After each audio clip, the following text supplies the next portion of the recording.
10 News begins with breaking news. We are on top of several breaking stories right now, starting with a bad crash on the 54 at Woodman. I'm Virginia Cha. I'm Jason Martinez. Let's go right to 10 News anchor Melissa Messiah in the 10 News Live Center. Yeah, and this is on the westbound side, Jason. Very serious in the Paradise Hills area. This is a live picture here from Sky 10 where you can see the van went over the guardrail. Several people were inside that van. I saw at least 2 people being carried out into stretchers, and I also saw a wheelchair. So unclear if someone in that van was utilizing that wheelchair, but it is backing up traffic there on both sides of the 54. We did hear that Good Samaritans, when they came upon this crash, rushed out to help. So lots going on there in the South Bay. You're going to want to avoid the 54 for now. An alternate route for you, if you do have to head on out, you can take the 94 because you can see from this live picture lanes are blocked. We do have a crew heading to the scene right now. Of course, we will continue to gather more information as it comes in. But Jason and Virginia, we do hope that the people injured in this crash will be okay. Yeah. All right, Mel, thank you. Thank you. We're also on top of a breaking story out of Oceanside, where a homicide investigation has part of a street shutdown. Let's go now live to 10 News reporter Jared Aarons at the scene of this deadly shooting. Jason, Virginia, all this crime scene tape is blocking off South Myers Street near Cassidy. Police tell us that the fight started on one side of the street near the bike path. It ended on the other with a man shot. And he was taken to the hospital where he died. Homicide detectives are now poring over evidence in the road. They say they got a 911 call around 4 a.m. The man on the other side of the line screaming for help. They haven't given us the victim's name, but tell us he's in his 40s, and they believe he lives in Oceanside. People who live on this street tell me they heard 3 gunshots in the middle of the night, like a pop, pop, pop. And this deadly crime scene has shaken them to their core. So we park up there all the time. The police line was right on the other side of my car, so it is scary.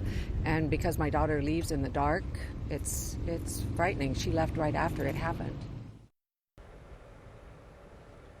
Oceanside police have not given us any information on the shooter. They tell us there have been no arrests made, and they're asking anybody with any information to give them a call. Live in Oceanside, Jared Aarons, 10 News. All right, Jared, thank you. In breaking news, a local school placed on lockdown for more than an hour while police search for a gunman. This happened after a man walked into Paradise Hills Hospital with gunshot wounds.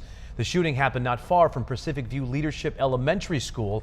Police put the school on lockdown just in case, but then just gave the all clear. 10 News will stay on top of this story and bring you the very latest developments as soon as we get them.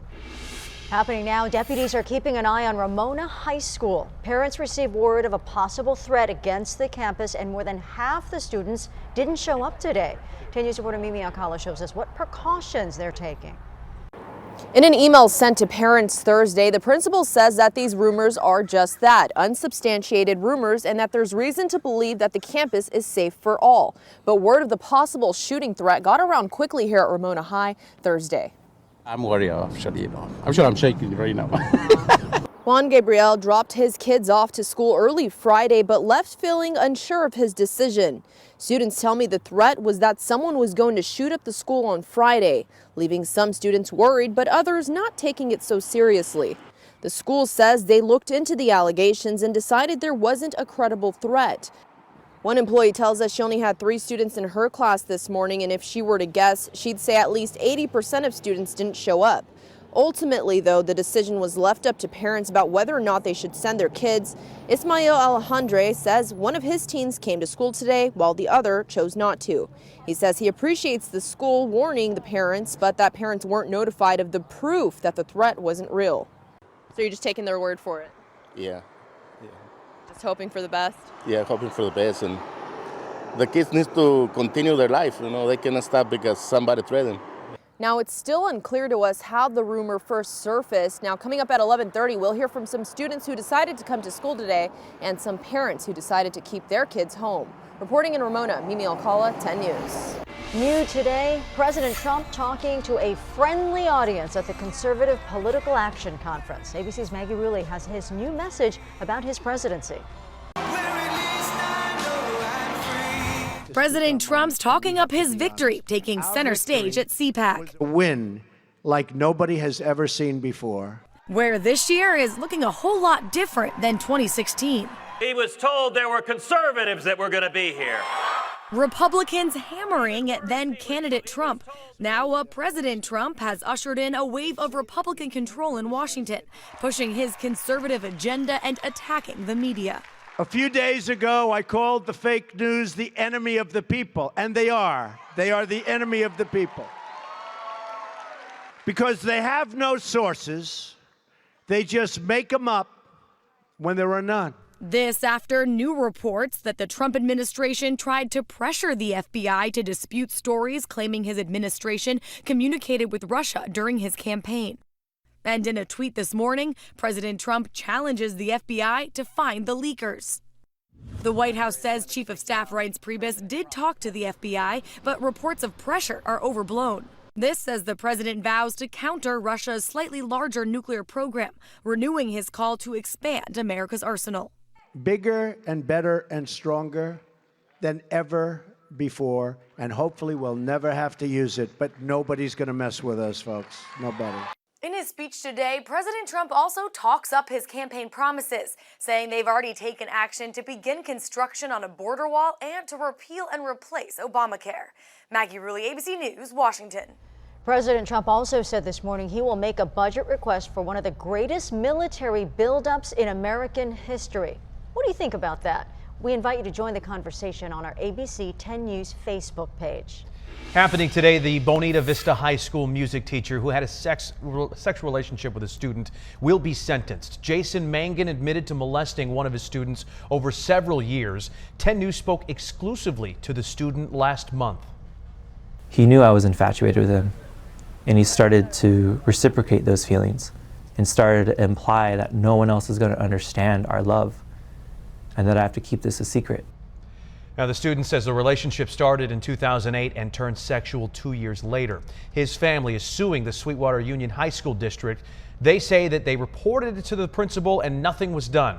Mangan faces up to 3 years in prison, and 10 News will be in court today. We'll bring you any victim impact statements and the sentencing on 10 News at 5.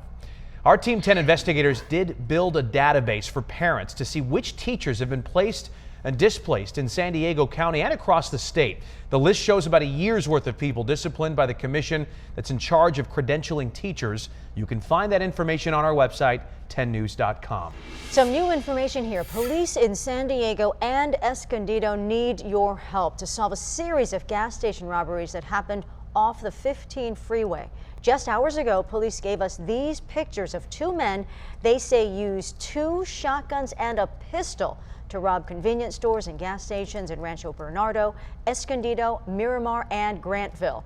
In all 4 cases, the armed men robbed the clerk and then stuffed the money into backpacks. Take a close look. I know in a lot of the photos it's hard to see their faces. They took off in a black getaway car. Crime Stoppers is now offering money to anyone with information that leads to an arrest.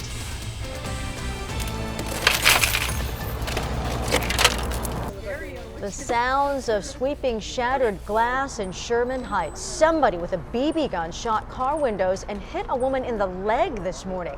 You can see how shattered that glass is in the back windshield. The shooter is on the loose right now. Only our 10 News Breaking News Tracker was there as frustrated neighbors came outside to find their car windows damaged. Judith Juarez was outside by her car about midnight when a BB hit her in the leg. A black car was driving close to me and they shot me. The BB put a welt on her leg but didn't break the skin. She says the car was all black with tinted windows so she couldn't see inside. New today, a driver recovering after causing a chain reaction crash in Santee. Now, the driver of a white car slammed into a parked SUV on Magnolia near Bradley, and that caused 2 more parked cars to get hit. The driver of the white car was put into an ambulance and taken to the hospital. He'll be okay. Police say no drugs or alcohol were involved. Happening right now, Governor Brown announcing changes in the wake of the Oroville Dam crisis. Let's go right to a live picture where he is speaking about infrastructure. He just took the podium here within the past minute. Let's go ahead and listen in. Now, over here, we've got there are 4 main points I want to mention.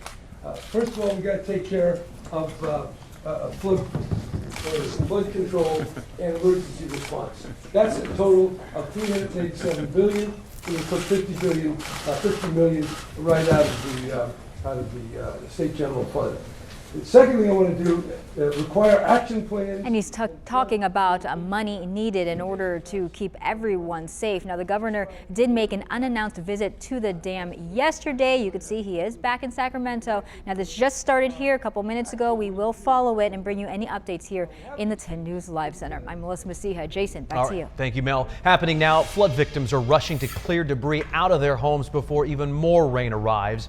The city of San Jose will bring dumpsters to the flooded neighborhoods.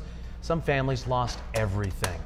Been building it for years, and then it's just everything's gone. We don't have anything. The water levels have dropped a bit, but city crews have had to pump out areas that didn't drain on their own. Power crews are still working to restore service to a few hundred customers.